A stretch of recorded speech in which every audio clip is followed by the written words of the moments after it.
प्रिय छात्रों, आशा है आपको इस चैप्टर समझ में आ गया होगा।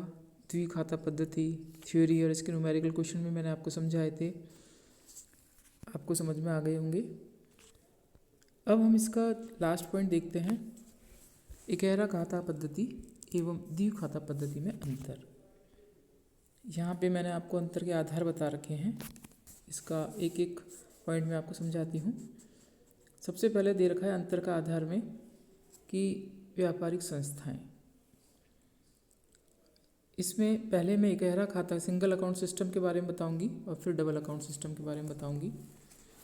तो इकहरा खाता पद्धति के अंदर जो व्यापारिक संस्थाएं हैं वो अपने खातों का जो अपने अंतिम खाते हैं उसका प्रस्तुतिकरण इस माध्यम से करती हैं, जबकि इस पद्धति को डबल अकाउंट सिस्टम को जन उपयोगी संस्थाओं में अंतिम खातों का प्रस्तुतिकरण करने के लिए काम में लिया जाता है, जैसे कि मैंने आपको बताया था।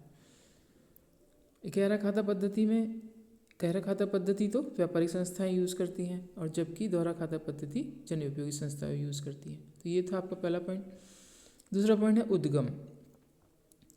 उद्गम का इस पद्धति का यानी कि इकहरा खाता पद्धति का उद्गम तो इटली में हुआ था, जबकि दोहरा खाता पद्धति का उद्गम एवं विकास इंग्लैंड में हुआ है। तीसरा बताया है लाभ हेतु। तो इस इकहरा खाता पद्धति के अंदर व्यापार एवं लाभ हानि खाता बनाया जाता है, जबकि द्विखाता पद्धति के अंदर या दोहरा खाता पद्धति के अंदर रिवेन्यू खाता बनाया जाता है। इसके बाद नेक्स्ट पॉइंट है लाभ नियोजन।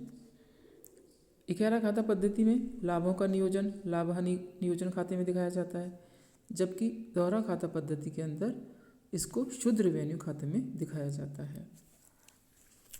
इसके बाद पांचवा पॉइंट है चिट्ठा।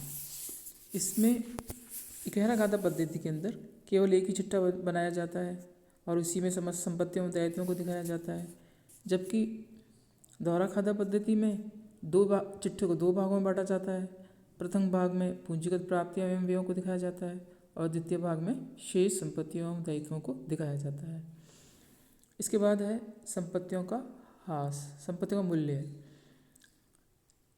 इकहरा खाता पद्धति में जो संपत्तियां हैं प्राय अपलिखित मूल्य रिटन डाउन वैल्यू पर दिखाई जाती हैं, जबकि दोहरा खाता पद्धति के अंदर संपत्तियों को उसकी मूल लागत पर ही दिखाया जाता है। मूल्यह्रास। इस पद्धति में या इकहरा खाता पद्धति में मूल्यह्रास की गणना करने की कई विधियां हैं, जबकि द्विखाता पद्धति के अंदर मूल्यह्रास की गणना मूल लागत विधि पर ही की जाती है। नेक्स्ट पॉइंट है संपत्तियों की पुनर्स्थापना। इकहरा खाता पद्धति में जब किसी स्थायी संपत्ति का पुनर्स्थापन किया जाता है तो उस संपत्ति को खाते को बंद कर दिया जाता है और नई संपत्ति का खाता खोल लिया जाता है, जबकि हमने ये देखा था द्विखाता पद्धति के अंदर जब स्थायी संपत्ति का पुनर्स्थापन करते हैं तो उस संपत्ति का खाता बंद नहीं करते हैं, अपितु पुनर्स्थापन पर किए गए व्ययों को आयगत एवं पूंजीगत में विभाजन करके आयगत व्ययों को रिवेन्यू खाते में और पूंजीगत खातों को या पूंजीगत व्ययों को संपत्ति खाते में लिखा जाता है। इसके बाद है पूंजी एवं ऋण। इकहरा खाता पद्धति में पूंजी एवं ऋण में अंतर किया जाता है। ऋण और ऋण पत्रों पर ब्याज को संचालन व्यय के रूप में लाभ हानि खाते में दिखाते हैं, जबकि अंश पूंजी पर लाभांश को लाभ हानि खाते में दिखाते हैं। जब इस दोहरा लेखा पद्धति के अंदर पूंजी एवं ऋण में अंतर नहीं किया जाता है। ऋण एवं ऋण पत्रों पर ब्याज एवं अंश पूंजी पर लाभांश को नियोजन मानकर शुद्ध रिवेन्यू खाते में दिखाया जाता है। क्या अंतर हुआ कि पूंजी एवं ऋण का अंतर किस प्रकार से है।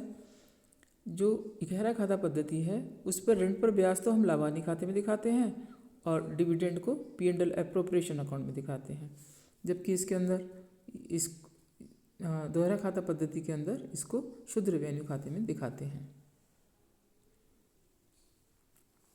नेक्स्ट है और लास्ट है गैर संचालन व्यय। इकहरा खाता पद्धति में आयकर बकाया मूल्यह्रास हस्तांतरण शुल्क व अन्य गैर संचालन आय लाभ हानि खाते में दिखाते हैं, जबकि दोहरा खाता पद्धति में सभी मदें गैर संचालन मानकर शुद्ध रिवेन्यू में दिखाते हैं। तो इस प्रकार से हमने देखा कि इकहरा खाता पद्धति और दोहरा खाता पद्धति में क्या क्या अंतर थे। अब हम देखते हैं नेक्स्ट पॉइंट कि दोहरा खाता पद्धति के क्या लाभ हैं। तो इसमें सबसे पहले हम देखते हैं कि इसमें बताया गया है कि क्या होता है। इससे दोहरा खाता पद्धति से संस्था की संचालन कुशलता आसानी से ज्ञात की जा सकती है, क्योंकि इसमें रेवेन्यू खाते में केवल संचालन से संबंधित व्यय एवं आय को ही लिखा जाता है, जबकि इकहरा खाता पद्धति के अंदर क्योंकि इसमें और दूसरे व्यय भी लिखे जाते हैं, तो इससे संचालन की कुशलता का हम आसानी से ज्ञान प्राप्त नहीं कर सकते। दूसरा है कि एक सरकार को क्या लाभ है कि इन संस्थाओं की जो सेवाएं हैं, ये अपनी सेवाएं इनको प्रदान, ये जो जनोपयोगी सेवा संस्थाएं हैं जिसमें दोहरा लेखा विधि अपनाई जाती है, दोहरा खाता विधि अपनाई जाती है उसमें उनको अपनी सेवाओं को प्रदान करने का एकाधिकार होता है। अतः सरकार को इस बात की जानकारी हो जाती है कि ये संस्थाएं जनता को उचित लागत पर सेवाएं प्रदान कर रही हैं या नहीं, और जनता द्वारा प्रदान किए गए साधनों का भी सदुपयोग हो रहा है या नहीं। इस प्रकार से ये दोहरा खाता पद्धति काफ़ी उपयोगी है सरकार के लिए।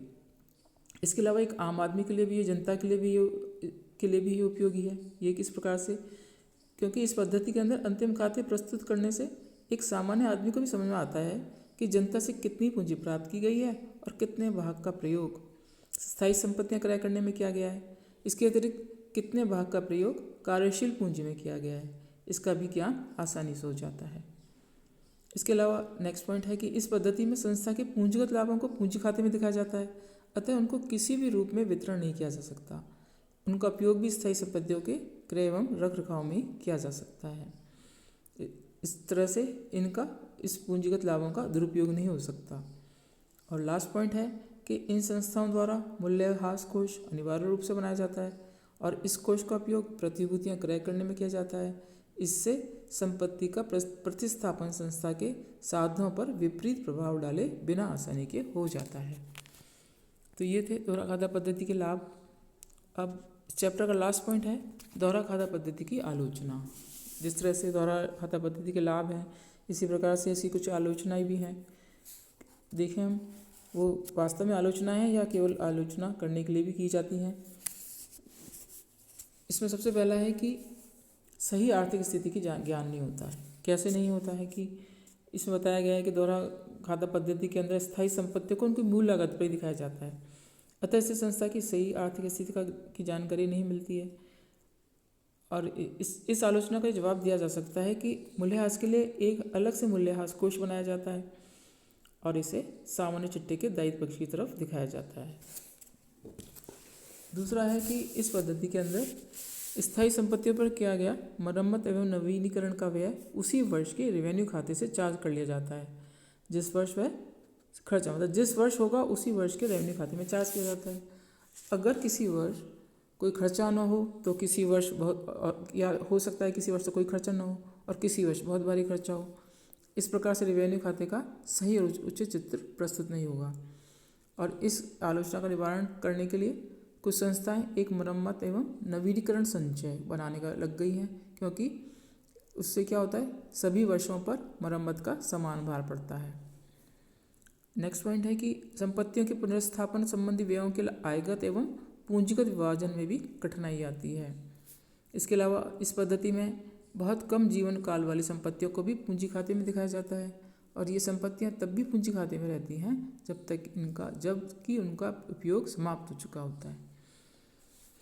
और लास्ट है कि यह पद्धति जनसाधारण की समझ से बाहर है क्योंकि ये एक कठिन विधि है। तो ये थे दोहरा खाता पद्धति की आलोचनाएं। इस प्रकार से ये चैप्टर जो मेरे समझाने के पॉइंट ऑफ व्यू से समझ में पूरा हो गया है।